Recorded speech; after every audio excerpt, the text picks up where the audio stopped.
Oh, great! Another one who thinks we're here to serve her. The words hit Dr. Amelia Washington like ice water at 3:47 p.m. on a Tuesday that started normal. She stood in the Riverside Police Department lobby, professional in her navy blazer, holding a simple noise complaint form about construction disrupting her telehealth sessions. Desk Sergeant Riley barely glanced up. 20 minutes of deliberate ignoring. Then the theatrical announcement. Next actual citizen with real business.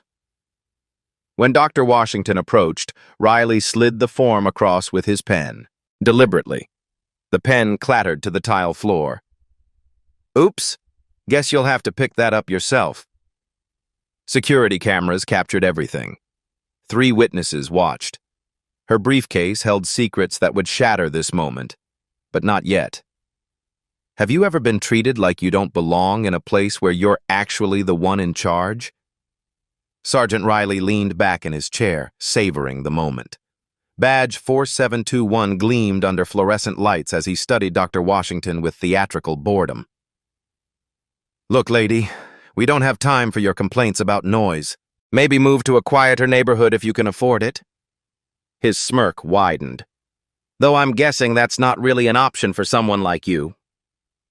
Dr. Washington maintained perfect composure. I'd like your badge number and supervisor, please. Badge 4721. And my supervisor's in a meeting with important people. Riley's emphasis on important landed like a slap. Unlike some folks who walk in here demanding special treatment. The wall clock read 4:12 p.m. Dr. Washington checked her phone discreetly. The screen showed a text preview. Board meeting moved to 5:00 p.m. Chairman. She had exactly 48 minutes. Behind her, an elderly black man pulled out his phone. The live stream began without fanfare. Y'all seeing this disrespect at Riverside PD? The viewer count started at 0, climbing slowly. 3, 7, 12. Riley noticed the phone but seemed energized by an audience. He turned his back while Dr. Washington spoke, tapping his pen in an exaggerated rhythm against the desk. Every word she said met with theatrical sighs and eye rolls. Ma'am, I'm trying to help you understand how things work here, Riley announced loudly enough for the growing stream audience. We serve the community, the whole community, but that means following proper procedures. Dr. Washington's briefcase sat on the counter, leather worn but expensive. A small parking placard peeked from the side pocket. Metropolitan Hospital, Chief of Staff. But the angle kept it mostly hidden from view. I'm simply trying to file a noise complaint about construction that's disrupting my work hours, she said evenly. The city noise ordinance clearly states, Oh, you're one of those. Riley's laugh carried no warmth. Always quoting ordinances and regulations. Let me guess. You probably think you know the law better than we do. The live stream viewer count hit 23. Comments began flowing. This is wrong, and get his badge number mixed with other reactions. The elderly man kept the phone steady, capturing every interaction. A young Latina mother entered with her toddler, immediately sensing the tension. She hung back near the bulletin board but pulled out her own phone. 2 cameras now documented everything. Dr. Washington's phone buzzed again. Another text. Where are you? Need to discuss quarterly reports. David. She glanced at the message without reaction, but her jaw tightened almost imperceptibly. Sir, I've been waiting 25 minutes for basic service, she said. This is a simple administrative request. Riley stood slowly, making a show of stretching. Administrative request? Ma'am, this is a police station, not some government office where you can just walk in making demands. He picked up her form, held it dramatically in the air, then let it flutter back to the counter. Besides, construction noise? Really? That's what's got you all worked up? Maybe you should try some headphones. The phones kept recording. The viewer count on the live stream reached 47, then 52. Comments accelerated. What's her name? Sue them! This is discrimination. Dr. Washington reached into her briefcase. Her movements were deliberate, calm. She withdrew a business card holder, expensive black leather with gold corners, but she didn't open it yet. "I'd like to speak with Lieutenant Morrison," she said. Riley's eyebrows shot up. "Oh, you know Morrison's name? Let me guess, you looked it up online before coming in here to cause trouble." He leaned forward conspiratorially. "See, that's what you people do. You research, you prepare, you come in here with your attitudes and your demands." The comment hit like a physical blow, but Dr. Washington's expression never changed. The phones captured everything: Riley's sneering face, her dignified silence, the growing tension in the room. "I'll get Morrison," Riley said, his voice dripping with mock helpfulness. "But I'm warning you right now, he's not going to be any more impressed with your performance than I am." 4:23 p.m., 37 minutes remaining. The live stream reached 67 viewers. The young mother whispered to her toddler to stay quiet while she recorded. The elderly man adjusted his angle to get both faces in frame. Dr. Washington's phone showed another message preview. "Police Commission meeting prep. Agenda attached." The screen went dark before anyone could read more. Riley disappeared into the back hallway, his voice carrying as he spoke to someone. "Morrison, you need to come handle this situation. We got another one out here who thinks she runs the place." The comment floated back to the lobby, caught clearly by both recording phones. The live stream comments exploded. "Another one? How often does this happen? This is systematic." Washington stood perfectly still, her hand resting on the business card holder.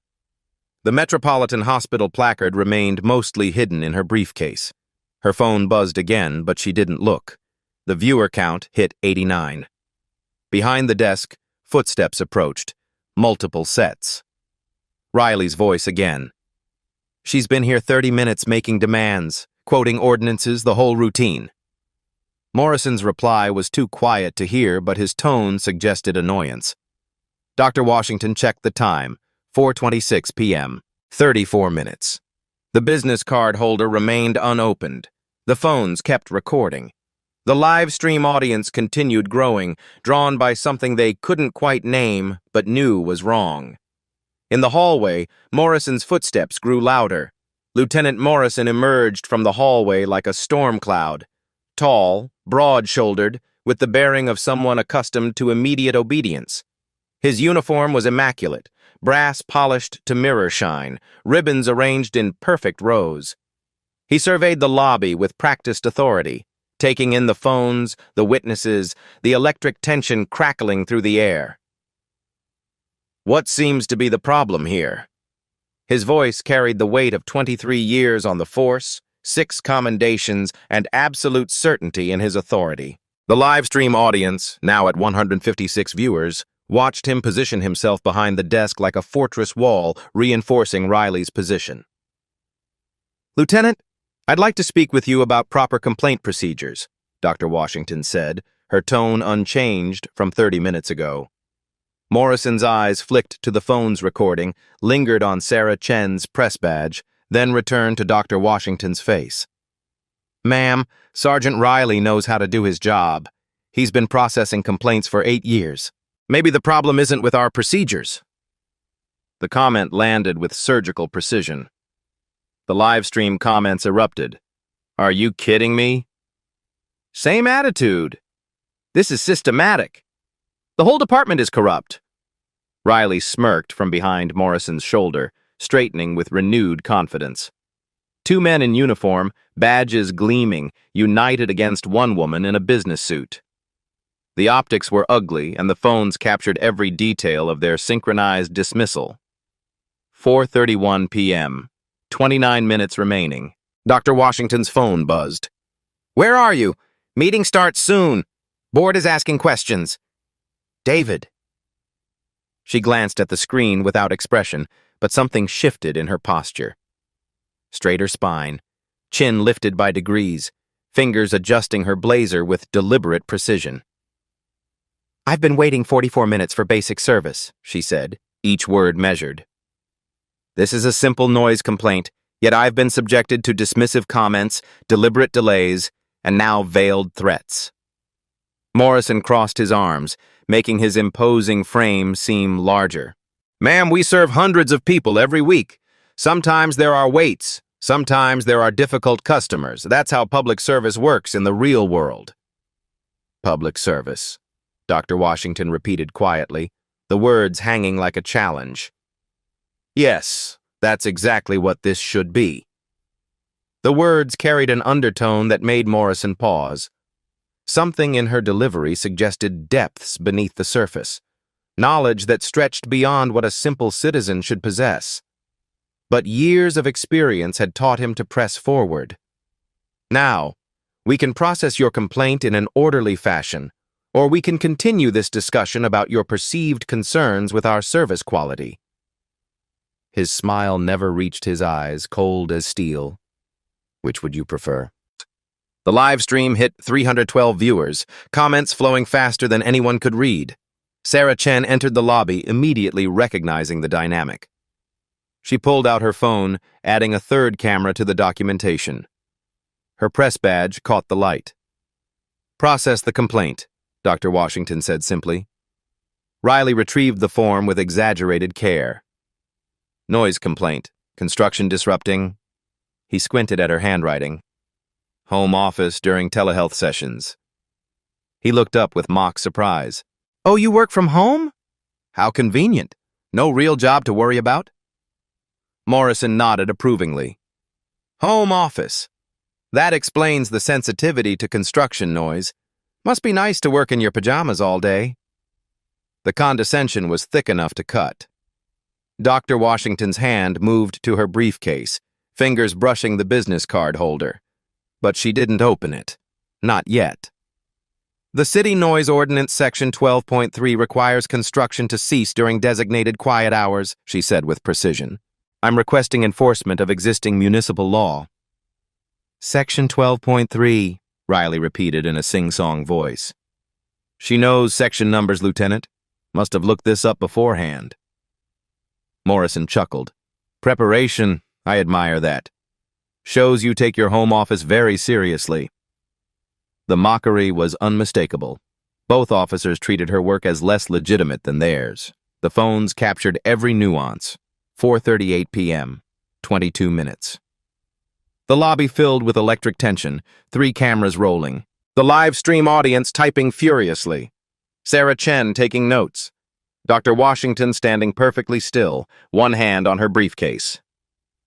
Officers Thompson and Bradley to the front desk, Morrison called over his shoulder.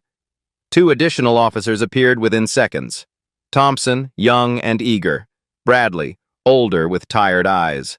Both sized up the situation immediately, forming a semicircle of blue uniforms. Ma'am, we're going to need you to lower your voice, Thompson said, hand resting on his radio. Dr. Washington blinked slowly. I'm speaking at normal volume. This conversation is being recorded by multiple witnesses in a public space. Recorded? Morrison's attention sharpened. Are you live streaming this interaction? I am not live streaming anything, Dr. Washington said with lawyer-like precision. But I have no control over what witnesses choose to document in a public building. The distinction was legally important, constitutionally protected. Morrison caught the careful wording and didn't like the implications. This woman knew exactly what she was saying. Sir, Riley interjected, she's been argumentative from the moment she walked in, demanding supervisors, quoting ordinances, refusing to cooperate, the whole entitled routine. Bradley shifted uncomfortably. Something about this situation felt fundamentally wrong, but Morrison was clearly in charge. Dr. Washington's phone buzzed again. The message preview showed, Police Commission Meeting Agenda, Item 4, Use of Force Review, Item 7, Community Relations. The screen went dark before anyone could read completely. Morrison stepped closer to the counter, using his physical presence as intimidation. Look, we can do this the easy way or the hard way. You can file your complaint and leave quietly, or we can discuss your attitude in a more private setting. The threat was unmistakable. 5 officers now surrounded her in strategic positions. The phones kept recording. The live stream count hit 891 viewers and climbing. A more private setting? Dr. Washington's voice remained level. Are you suggesting detention for filing a noise complaint? I'm suggesting cooperation, Morrison said, tone hardening. This is a police station, not a law office. We have procedures here. Dr. Washington placed her briefcase flat on the counter with deliberate ceremony. The movement was controlled, purposeful. She unzipped it slowly, the metallic sound unnaturally loud in the tense lobby. I understand procedures better than you might imagine, she said quietly. Inside the briefcase, papers were organized in perfect order. Legal folders marked with official seals, government documents bearing letterheads that would make careers tremble, and the business card holder, black leather catching the fluorescent light. Morrison watched her movements with growing unease.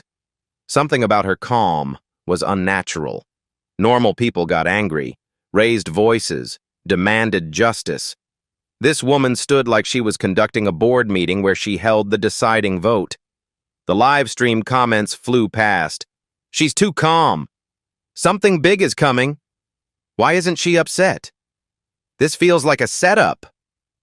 4:44 p.m. 16 minutes remaining, Doctor. Washington's fingers hovered over the business card holder like a pianist preparing to strike keys. The Metropolitan Hospital placard was fully visible now, positioned so only someone across the counter could read it clearly.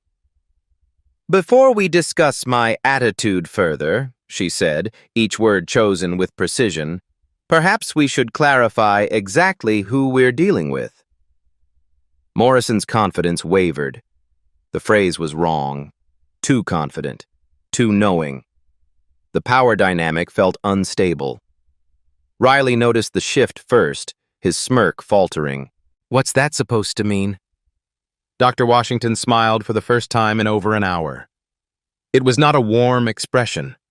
It was the smile of someone holding 4 aces in a poker game where everyone else had been bluffing. It means, she said, lifting the business card holder with ceremonial precision, that assumptions can be very dangerous. The phones captured everything in high definition. The live stream audience held its collective breath across hundreds of screens. 5 officers watched a woman in a business suit prepare to detonate their world. In her briefcase, more documents waited. Official seals that could end careers. Legal letterhead that commanded respect from judges.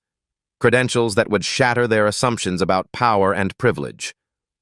But not yet. The timing had to be perfect. 4:46 p.m. 14 minutes to transform a police station. The business card holder remained closed. The business card holder opened with a soft leather whisper that cut through the lobby's tension like a blade through silk.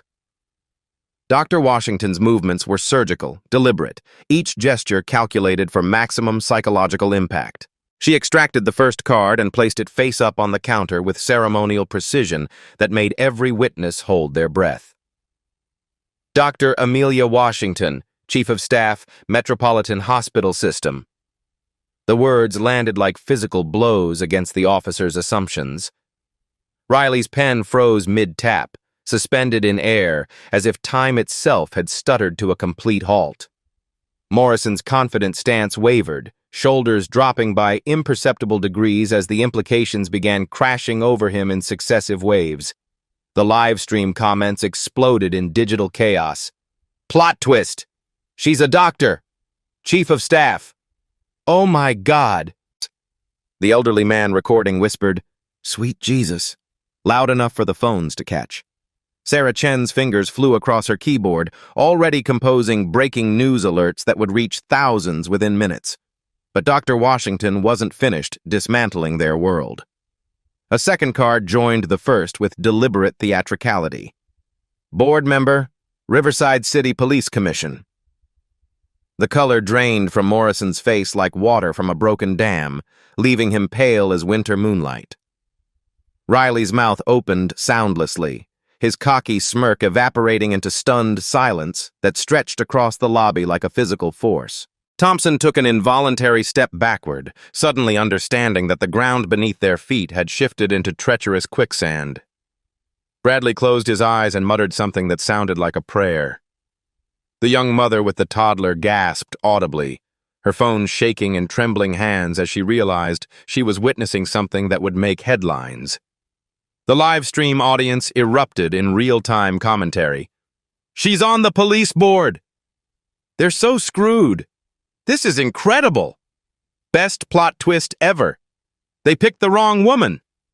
The viewer count spiked to 1,247 and climbing exponentially as shares multiplied across Facebook, Twitter, Instagram, and TikTok like wildfire spreading through dry grass. Dr. Washington's fingers moved to a third card, lifting it with the precision of a surgeon, making the final, decisive incision that would either save or condemn a patient. The lobby held its collective breath as she prepared to deliver the knockout blow. Wife of Captain David Washington, Internal Affairs Division. The silence that followed was deafening, profound, the kind that occurs in the moments after earthquakes, when the world stops shaking, but before anyone understands the full extent of the damage. You could hear heartbeats hammering against rib cages, shallow breathing turning desperate, the electric hum of fluorescent lights suddenly sounding like industrial machinery. 5 officers stood frozen like statues in a museum of their own hubris, their world tilting on its axis as the implications crashed over them in successive tsunami waves of professional terror. Every joke, every dismissive comment, every condescending gesture was now evidence in what could become a career-ending investigation. Riley's face had gone ashen, the color of old paper left in sunlight. Morrison's jaw worked soundlessly, opening and closing like a fish gasping for water. Bradley closed his eyes like a man witnessing a multi-car accident in slow motion, knowing instinctively that lives were about to change forever. Thompson's hand moved unconsciously away from his radio, as if touching it might somehow transmit his guilt directly to headquarters. "Oh my God," someone whispered from the growing crowd of witnesses. The lobby had filled with curious onlookers drawn by the commotion, phones appearing like flowers blooming in spring sunlight, each one capturing this moment for posterity and social media immortality. Several teenagers had pressed against the glass doors, filming through the windows. A delivery driver stood transfixed, his packages forgotten as he watched history unfold. The young mother was whispering rapid explanations to her toddler about why Mommy was recording the police officers. Dr. Washington remained perfectly calm in the eye of this digital hurricane, her voice carrying the quiet authority of someone accustomed to making life-and-death decisions in hospital emergency rooms. "Sergeant Riley, badge number 4721. You've just provided documented evidence of 3 policy violations on live stream viewed by over 1,200 people and growing by the minute." She slid a manila folder across the counter with the same deliberate precision she'd used to reveal her identity. The tab read in neat administrative print, "Police Commission Oversight Report due today, 5 p.m. Confidential." The folder landed with a soft thud that somehow sounded louder than thunder in the shocked silence of the lobby. Morrison stared at it like it might explode, finally understanding that this woman hadn't stumbled into their station by accident. She'd been coming here anyway, armed with oversight authority they'd just gift-wrapped with their own discriminatory behavior. "I was actually here to file a simple noise complaint about construction disturbing my telehealth sessions with trauma patients recovering from PTSD, Dr. Washington explained with clinical precision. "Now I'm documenting systematic discrimination, abuse of authority, violation of citizens' constitutional rights, and conduct unbecoming officers of the law." Riley found his voice, but it emerged cracking like a teenager's during puberty. "Dr. Washington, there's been a terrible misunderstanding." "No misunderstanding," she replied with surgical precision that cut through his desperate backpedaling. "Clear discrimination, witnessed by multiple cameras, documented in real time, broadcast to over 1,500 viewers across 3 social media platforms, and recorded for official review." The numbers were climbing visibly on the live stream counter. 1,634, 1,701, 1,823. Each new viewer represented potential jury members in the court of public opinion that was already delivering its verdict. Morrison stepped forward, his 23 years of experience finally overriding his shock and kicking his survival instincts into overdrive. Dr. Washington, perhaps we can discuss this situation privately, away from the cameras. Privately? Dr. Washington's eyebrow arched with elegant skepticism that could have been taught in diplomatic academies. Like the private setting you threatened me with just minutes ago? The one where you plan to discuss my attitude problem without the inconvenience of witnesses or constitutional protections? The livestream comments were flying faster than humanly readable, a digital waterfall of outrage and support. They threatened her! Abuse of power! Fire them all! Justice! This is going viral. Share this everywhere. Dr. Washington's phone buzzed with incoming calls. The screen lit up. Mayor Rodriguez, urgent. She declined the call without looking away from the officers. Gentlemen, I serve on the board that determines your department's $43 million annual budget. I oversee the hospital system that provides your psychiatric emergency services. I'm married to the man who investigates officer misconduct.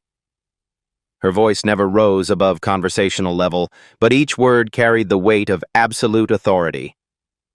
My husband will be very interested in today's interactions, as will Mayor Rodriguez, who's been calling for the past 10 minutes, as will the board members who'll review this footage during Thursday's emergency session. Morrison's training finally reasserted itself. Ma'am, I think we need to start over. There's clearly been a communication breakdown. Communication breakdown. Dr. Washington's smile was arctic. Let me communicate clearly. You have approximately 12 minutes before I'm expected at a police commission meeting where this incident will be agenda item number 1. She gestured toward the phones, still recording. Your performance has been captured by multiple independent witnesses. The live stream has been shared 847 times in the past 5 minutes. Local news blogger Sarah Chen has enough material for a week's worth of articles. Sarah Chen stepped forward, press badge glinting. Dr. Washington, can you comment on whether this represents systematic issues within the department? The evidence speaks for itself, Dr. Washington replied. Discrimination was clear, documented, and witnessed. The question isn't whether it occurred, but what systemic changes will prevent future occurrences. Riley looked like he might be sick. His career flashed before his eyes. Pension, benefits, 20 years of service potentially destroyed by 30 minutes of arrogance and prejudice. Morrison made one final attempt at damage control. Dr. Washington, surely we can resolve this internally. Officer discipline, additional training, whatever you feel is appropriate. Dr. Washington's phone showed another incoming call. Captain David Washington. This time she answered, putting it on speaker with deliberate theatricality. David, I'm at Riverside Police Department filing a complaint. The voice that emerged from the phone carried absolute authority, the kind that comes with internal affairs investigations and the power to end careers. Amelia, I just got a call from the mayor. He's watching some live stream. What's happening? I came to file a noise complaint. Instead, I've been subjected to racial profiling, threats of detention, and abuse of authority by 5 officers, including Lieutenant Morrison and Sergeant Riley. The silence on the phone was pregnant with implications. When Captain Washington spoke again, his voice had dropped to the temperature of liquid nitrogen. Put Morrison on the phone. Morrison approached the phone like a man walking to his execution. Yes, sir. Lieutenant Morrison. Morrison, my office. 1 hour. Bring Riley and your incident report. And Morrison, this better have a very good explanation. The line went dead. The lobby filled with the kind of silence that follows explosions, when the dust is still settling and the damage is being assessed. Dr. Washington began returning her cards to the holder with the same ceremonial precision she'd used to reveal them. Gentlemen, you've just participated in a masterclass on the dangers of assumptions. She paused, letting that sink in before continuing. I'm a black woman in a business suit. You saw weakness, assumed ignorance, expected compliance. Instead, you found someone with the knowledge, authority, and documentation to hold you accountable. The live stream count had reached 2,956 viewers. Comments flooded in from across the country. This is how you handle discrimination. Queen energy. They picked the wrong one. Doctor. Washington checked her watch. 4:52 p.m. 8 minutes until the police commission meeting where this footage would be Exhibit A in discussions about departmental reform. Here's what happens next, she said, her voice carrying the authority of boardrooms and operating theaters. Sergeant Riley, you'll face suspension pending investigation. Lieutenant Morrison, you'll undergo mandatory bias training and receive a formal reprimand. Officers Thompson and Bradley, you'll participate in a department-wide review of citizen interaction protocols. She closed her briefcase with a definitive snap. Or you can choose the alternative path. Public federal investigation, media scrutiny, potential civil rights violations, and complete transparency about systematic discrimination in this department. Riley's voice was barely audible. What do you want from us? Dr. Washington studied him with the clinical assessment of a surgeon examining a patient. I want acknowledgement. I want accountability. I want systematic change that ensures no other citizen faces what I faced today.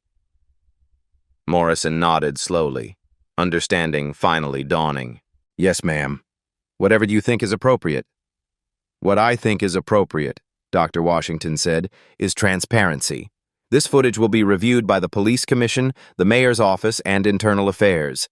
Your actions today will drive policy changes that protect future citizens from discrimination. She turned toward the door, then paused. Oh, and Sergeant Riley? Next time someone files a complaint, remember that you never know who you're really dealing with. That woman in the business suit might be the person who determines your career trajectory. The lobby remained frozen as Dr. Washington walked toward the exit with the measured pace of someone who had just executed a perfect chess strategy 20 moves in advance. Behind her, 5 officers stood in the wreckage of their assumptions, understanding too late that power comes in many forms, and wisdom lies in treating every citizen with the respect that their position demands. The live stream continued rolling, documenting the aftermath of what would become a case study in how quiet dignity and strategic revelation can overcome systematic discrimination. The viewer count hit 2,847 and continued climbing as the story spread across the internet like wildfire, carrying with it a message that would resonate far beyond the walls of one small-town police station. 4:55 p.m. 5 minutes until Dr. Washington would present this evidence to people with the power to transform an entire system. The phones kept recording as she disappeared through the glass doors, leaving behind a department that would never be the same. Dr. Washington's phone buzzed with incoming calls like a digital symphony of power. The screen lit up in succession. Mayor Rodriguez, urgent. Police Chief Martinez, Hospital Board Chairman. She declined each call with deliberate precision, maintaining eye contact with the officers who had just discovered they'd cornered a lioness instead of prey. Gentlemen, let me provide some context with precise numbers, she said, her voice carrying the authority of boardrooms where billion-dollar decisions were made daily. Metropolitan Hospital System. Annual budget of $2.3 billion. Your department receives $847,000 yearly through our security and psychiatric emergency service contracts. The figures landed like financial sledgehammers. Morrison's face went from pale to gray as he calculated the implications. Nearly $1 million in hospital contracts, and they'd just insulted the woman who could terminate every penny with a single phone call. Dr. Washington continued her systematic dismantling of their position. The Police Commission oversees your department's $43 million annual budget. I serve on the 3-person subcommittee that reviews personnel recommendations, investigates misconduct allegations, and approves disciplinary actions. Riley looked like he might vomit. His pension, his health care, his children's college fund, everything depended on the goodwill of the woman he'd spent an hour treating like a second-class citizen. You have 3 options, Dr. Washington said, her tone clinical as a surgeon explaining treatment choices. Option 1. Immediate suspension pending federal investigation under Section 1983 civil rights violations, which carry personal liability even beyond qualified immunity protections. The legal terminology hit them like precision strikes. Section 1983. Every officer knew those numbers.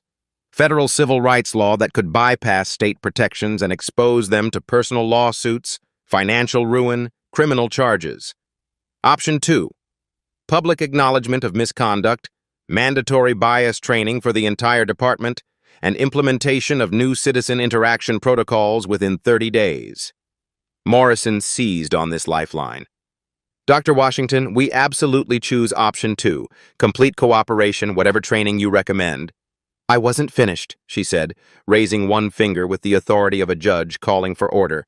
Option 3, I recommend immediate contract termination, federal civil rights investigation, and referral to the Department of Justice for pattern and practice review of this entire department.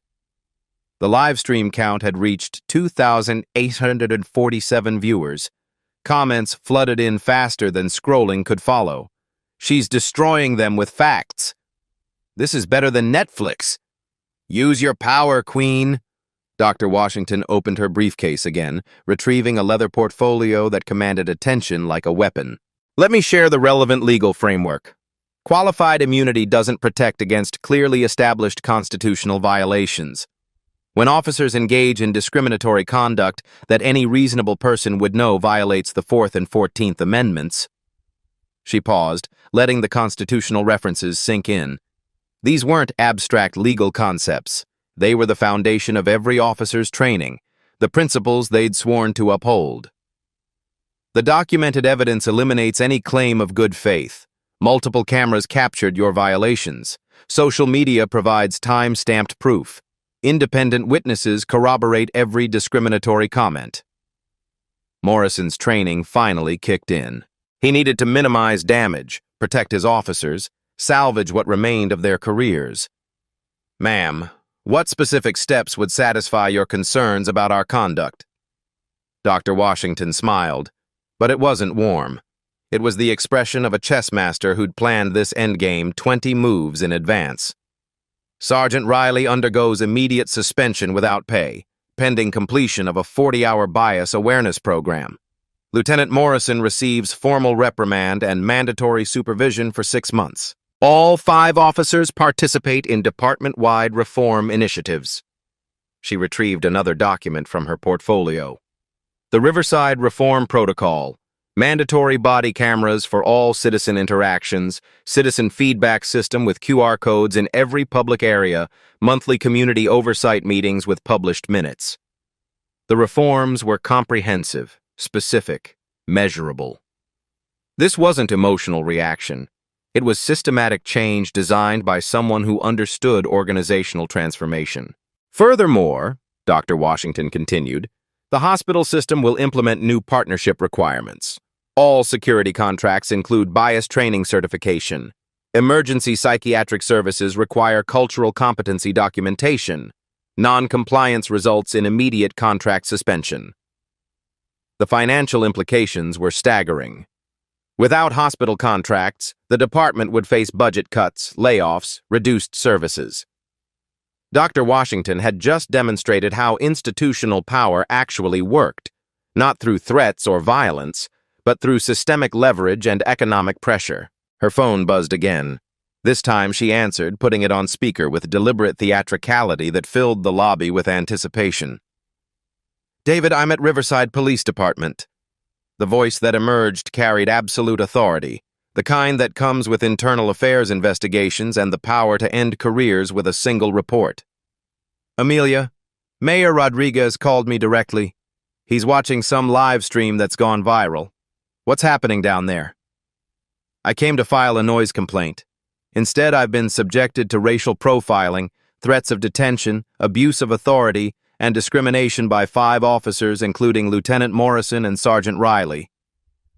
The silence on the phone was pregnant with implications that could birth federal investigations. When Captain Washington spoke again, his voice had dropped to the temperature of liquid nitrogen, each word crystallizing into potential career-ending consequences. "Put Morrison on the phone. Now." Morrison approached the device like a man walking to his execution, understanding that his 23 years of service could evaporate in the next 60 seconds. "Yes, sir. Lieutenant Morrison reporting." "Morrison, my office in 1 hour. Bring Riley, bring Thompson, bring Bradley, and bring your incident reports. All of them. And Morrison?" The pause stretched like torture. "This better have a very good explanation, because what I'm seeing on social media looks like a constitutional violation caught on camera." The line went dead with finality that echoed through the lobby like a gunshot. The live stream audience had swelled to over 3,000 viewers, each one witnessing the systematic destruction of assumed authority through documented accountability. Dr. Washington began returning her cards to the holder with the same ceremonial precision she'd used to reveal them. "Gentlemen, you've just participated in a masterclass on institutional power dynamics and the dangers of assumptions based on racial bias." She paused, letting the educational moment sink in before delivering her final lesson. "I'm a black woman in a business suit carrying a simple noise complaint. You saw weakness where there was strength, assumed ignorance where there was expertise, expected compliance where there was authority." The lobby had filled with nearly 20 witnesses now, phones creating a constellation of recording devices that would preserve this moment for legal proceedings, social media viral fame, and policy reform discussions across the country. "Here's what happens next," Dr. Washington said, her voice carrying the authority of operating rooms where life and death decisions were routine. "This footage becomes Exhibit A in Police Commission Review. Internal Affairs conducts full investigation. Federal authorities review for civil rights violations." She checked her watch. 4:55 p.m. 5 minutes until the police commission meeting, where this evidence would drive immediate policy changes and potentially end careers. Alternatively, you embrace transparent reform, acknowledge misconduct publicly, implement systematic changes, transform this department into a model for community policing that other cities will study and replicate. Riley's voice was barely audible, broken by the weight of consequences crashing down on him. "What do you want from us, Dr. Washington?" She studied him with the clinical assessment of a surgeon examining a patient, weighing treatment options that could either heal or permanently disable. "I want acknowledgement that discrimination occurred. I want accountability measures that prevent future incidents. I want systematic change that protects every citizen's constitutional rights." Morrison nodded slowly, understanding finally dawning like sunrise after the darkest night of his career. "Yes, ma'am, whatever you think is appropriate. Complete cooperation." "What I think is appropriate," Dr. Washington said, closing her briefcase with definitive finality, "is transparency that transforms. This footage drives policy changes. Your actions today become the foundation for reforms that protect future citizens from experiencing what I experienced." She turned toward the door, then paused with theatrical timing that would have impressed Broadway directors. "Oh, and Sergeant Riley, next time someone files a complaint, remember that you never know who you're really dealing with. That woman in the business suit might be the person who determines whether you have a career tomorrow." The lobby remained frozen as Dr. Washington walked toward the exit, her measured pace that of someone who had just executed a perfect strategy 20 moves in advance, leaving behind institutional change that would ripple through law enforcement training programs nationwide. 4:58 p.m. 2 minutes until she would present this evidence to people with the power to transform an entire system through documented accountability and strategic reform.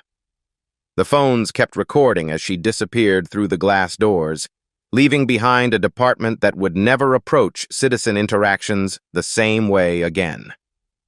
3 days later, the Riverside Police Department looked like a different institution entirely. The changes were visible before you even entered the building. New signs in multiple languages, QR codes for citizen feedback, and a transparency notice explaining citizens' rights during police interactions. Inside Chief Martinez's office, The fallout continued with military precision. The viral video had reached 2.1 million views across platforms, been featured on 3 national news programs, and prompted inquiries from the Department of Justice. Sergeant Riley sat across from internal affairs investigators, his badge and gun already surrendered. The 40-hour bias training program would begin Monday morning, followed by 6 months of supervised probation and community service with civil rights organizations. His pension remained intact, but his career trajectory had permanently shifted toward education rather than enforcement. Lieutenant Morrison faced a different fate. The formal reprimand would remain in his permanent file, affecting promotion opportunities for the remainder of his career. More importantly, he'd been assigned to lead the department's new Community Relations Division, a position that required monthly public meetings and quarterly bias audits. The silver lining, Morrison told his wife that evening, is that I finally understand what we've been doing wrong. That training opened my eyes to things I never saw before. The systematic changes rolled out with impressive speed. Dr. Washington's reform protocol became the Riverside model, studied by police departments across 7 states. Body cameras were installed within 48 hours. The citizen feedback system went live on day 5, already collecting valuable data about community interactions. The QR code system proved unexpectedly popular. Citizens could rate their police interactions immediately, providing real-time feedback that supervisors reviewed daily. In the first week alone, satisfaction ratings improved from 67% to 89% as officers became conscious that every interaction was subject to immediate review. Monthly community oversight meetings packed the high school auditorium. Dr. Washington chaired the sessions with the same calm authority she'd displayed in the station lobby. Citizens shared experiences, officers explained policies, and reforms emerged through collaborative dialogue rather than adversarial confrontation. The hospital-police partnership evolved into a national model for crisis intervention. Officers now received specialized training in mental health response, while hospital staff provided 24/7 consultation for psychiatric emergencies. The program reduced arrest rates for mental health incidents by 73%, while improving outcomes for patients in crisis. Financial impacts were measurable and positive. The department's liability insurance premiums decreased by 31% due to improved training and accountability measures. Federal grant opportunities increased as Riverside became eligible for community policing funding previously unavailable to departments without comprehensive bias training certification. Officer retention improved dramatically. Bradley, initially fearful about the changes, discovered he preferred the new community-focused approach. "I joined this job to help people," he confided to colleagues. "These reforms let me actually do that instead of just reacting to problems." Thompson embraced his role as community liaison, organizing youth programs and neighborhood watch groups. His enthusiasm for engagement surprised everyone, including himself. The young officer who'd once threatened detention now coached Little League and taught bicycle safety classes. The ripple effects extended beyond law enforcement. Local businesses noted increased foot traffic as community trust in police improved. Property values in previously neglected neighborhoods began rising as residents felt safer engaging with authorities about quality-of-life issues. Dr. Washington's quarterly report to the Police Commission documented remarkable progress. Citizen complaints down 71%, community trust ratings up 54%, officer job satisfaction increased 33%. The numbers told a story of transformation that policy experts would study for years. The live stream that started it all became a training tool used in police academies nationwide. The footage demonstrated how assumptions based on race, gender, or appearance could lead to career-ending mistakes and constitutional violations. Academy instructors used Dr. Washington's calm responses as examples of de-escalation under pressure. Riley's transformation was perhaps the most dramatic. His bias training supervisor noted significant behavioral changes and genuine commitment to understanding the impact of discriminatory assumptions. He requested additional education opportunities, eventually becoming an advocate for reform within the police union. "I was wrong," Riley admitted during a recorded interview for the department's training materials. I let assumptions override professionalism. Dr. Washington could have destroyed my career, but instead she chose education over revenge. That's the kind of leadership we should aspire to. The Riverside Reform Protocol was adopted by police departments in 23 cities within 6 months. The comprehensive approach, combining accountability, education, and community engagement, proved more effective than punitive measures alone. Dr. Washington's role evolved from complainant to consultant. She advised departments nationwide on implementing bias training, community oversight, and transparency measures. Her calm approach to systemic change became a case study in effective advocacy. The story that began with discrimination and escalated through viral exposure ultimately demonstrated how institutional power, properly leveraged, could create lasting positive change. No lawsuits were filed. No careers were destroyed. Instead, systematic reform emerged through accountability, education, and the recognition that justice serves everyone better than vengeance. 6 months later, Riverside Police Department received the state's Community Policing Excellence Award. The department that once made headlines for discrimination now represented best practices in bias-free law enforcement. The noise complaint that started everything was eventually resolved too.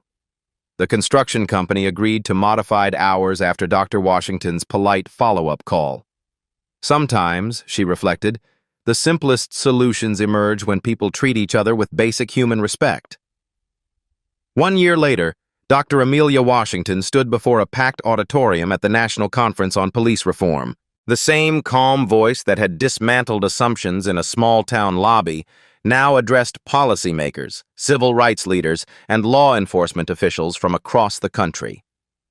True power, she told the audience, isn't about dominance or revenge.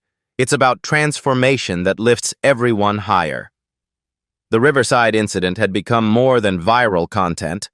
It represented a new model for addressing systemic discrimination. Dr. Washington's approach demonstrated how preparation, documentation, and strategic revelation could achieve more lasting change than anger or litigation. Her marriage with Captain David Washington had strengthened through their shared commitment to justice. Together, they developed training programs used in 47 states, combining internal affairs expertise with community health perspectives. Their partnership proved that change works best when it comes from within institutions rather than external pressure alone. The couple's joint presentation, Accountability Through Partnership, had been requested by the FBI Academy, the International Association of Chiefs of Police, and the United Nations Human Rights Council. Their message resonated globally. Sustainable reform requires collaboration between communities and law enforcement. Dr. Washington's medical practice flourished as community trust in institutions improved. Patients felt safer reporting domestic violence, mental health crises, and addiction issues when they knew police interactions would be professional and respectful.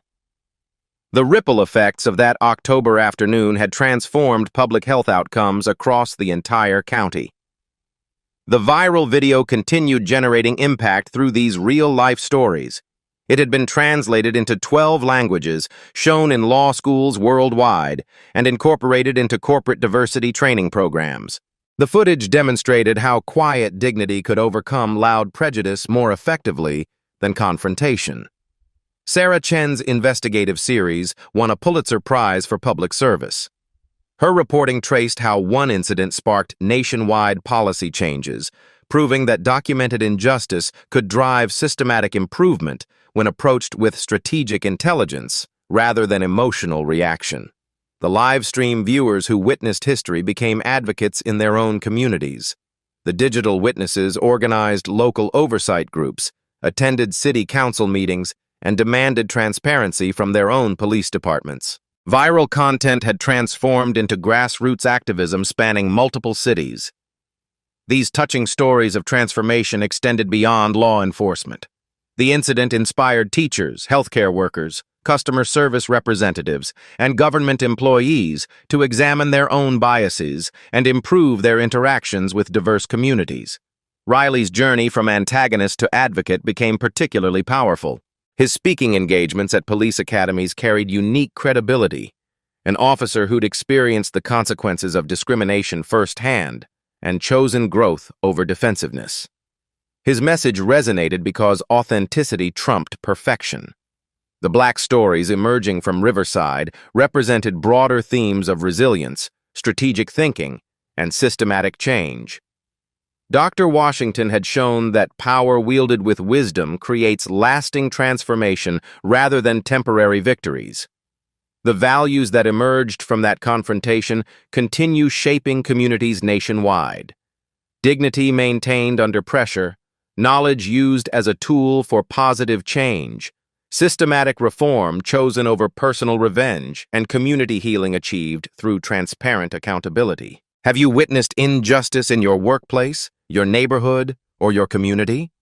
Share your story in the comments below. Document what you see. Prepare strategically. Use your voice and your power to create the change you want to see. Together, we can transform systems through courage, preparation, and the belief that everyone deserves to be treated with respect and dignity. Subscribe to Black Voices Uncut for more stories of quiet power overcoming loud prejudice. Hit that notification bell, because truth needs witnesses, and witnesses create lasting change.